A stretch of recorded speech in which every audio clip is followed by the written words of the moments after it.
There are times when I am really proud of this country. Historically, the UK has been the second highest giver of foreign aid in the G7, giving more than twice as much per head of population as Japan, Italy, the US or Canada. And as a population, we're hugely generous in our support of charities such as UNICEF, Oxfam, Save the Children, Christian Aid and CAFOD.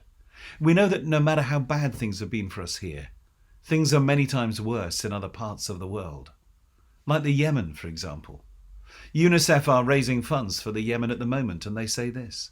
Yemen is facing a major humanitarian crisis. Currently 1.71 million children are internally displaced. No place in Yemen is safe for children. 80% of Yemen's population, they say, are in need of humanitarian aid and protection. Millions of children lack access to clean water and sanitation facilities and are in desperate need of basic health care. Malnutrition is also at an all-time high. 2 million children are acutely malnourished and over 325,000 children under 5 are suffering from severe acute malnutrition and urgently need life-saving food to survive. This is a serious humanitarian disaster. Since the war in Yemen began nearly 7 years ago, almost 250,000 people have lost their lives. But I'm proud of the work that many in this country have done in order to send aid and support to the people in the Yemen. But there is another side to all this, and I'm afraid that this makes me ashamed, really ashamed to be part of the UK. Saudi Arabia have spearheaded the fight against the Houthi movement in the Yemen. It is this battle that is at the heart of what is causing all the misery and famine.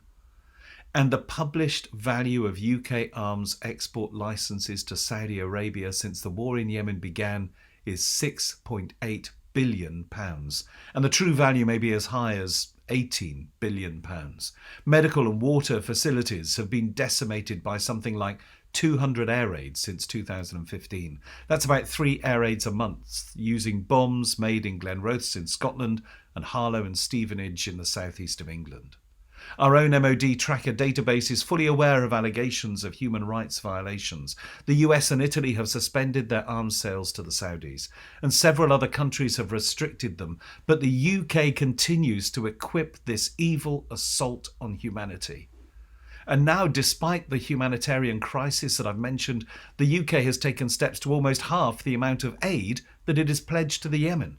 The decision to reduce our commitment to overseas aid came just weeks after the government granted £1.35 billion worth of arms licenses to Saudi Arabia. We are taking food from the mouths of starving children while profiting from the very weapons that are causing the humanitarian crisis in the first place. It's a wonder we can sleep at night. The government has deliberately chosen time and time again to be part of the problem and to refuse to be part of the solution. And instead of banning the sale of arms to Saudi Arabia, we actively encourage it.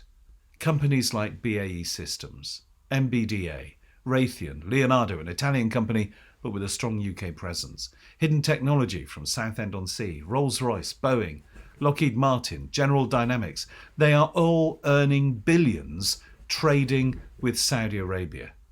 And they will be at the DSEI, the Defence and Security Equipment International Trade Exhibition in London this September. And of course, it is in their interests, their business interests, to perpetuate the war in the Yemen and to continue to cause death and famine and misery. There are no words. This is pure evil.